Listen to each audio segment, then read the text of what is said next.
Hello, my name is Fred Hughes. This is the series called I Am. I am a child of God. I am a child of God. Well, that's good news. Romans 8:16 says the Spirit Himself testifies with our spirit that we are God's children. The Amplifier reads this way: the Spirit Himself thus testifies together with our own spirit, assuring us that we are children of God. Verse 17 says, and if we are His children, then we are His heirs also, heirs of God and fellow heirs with Christ. Man, that's just such good news. I hope if you're beginning your day or wrapping it up, either way, that you're blessed, that you're encouraged just by thinking about the fact that you are, if you're born again, you are a child of God. In fact, you can say that, I am a child of God. That's very reassuring to you. You know, in Paul's letters we find in Romans 8:15 through 17, the story of the prodigal son. It's just one of those that has been preached and repreached over and over again, but it has such value to it.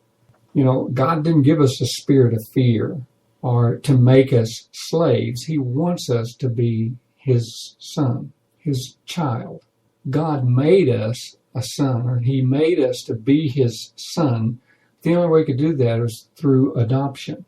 I don't know if you know this or not, but in the United States of America, when you adopt a child, that child actually has more rights than your actual biological children have. So it's very powerful, this thing called adoption. And we can call Him Daddy. We can call Him Abba Father, because He loves us so much that He provided a way for us to be His son, His daughter. Our spirit knows God's spirit.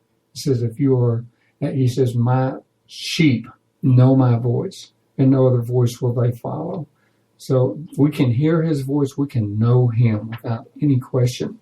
But the story of the prodigal son is just such an infamous story. And I just want to hit on the very end of it that relates to the sonship that he was walking in. You know the story how the younger son wanted the riches of his father, so he asked him for his inheritance earlier. He is one of the heirs, and he just asked for that inheritance early and went off and he spent it. And then finally found himself all the way in a pig pen and really doing less, or not making it at all. So the encouraging thing is when he returned, he kind of worked on what he was going to say to his dad all the way back home.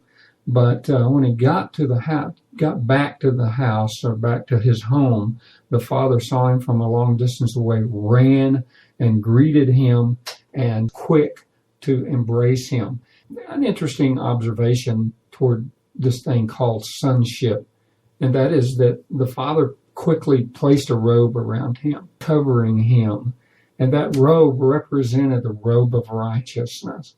He made him right with his father, and that's what God does. That's why when we become born again, the instant we do that, God wraps us in His righteousness, and He makes all of those things that aren't right with Him right once again. Isn't that exciting? And then He placed a ring upon the young man's finger, and it was a signet ring. It was one of those family crescent things. It is the way in that day and time they actually signed official documents and that sort of thing. So that ring represented authority. He restored to the son full authority as a son. And finally, he placed sandals upon this boy.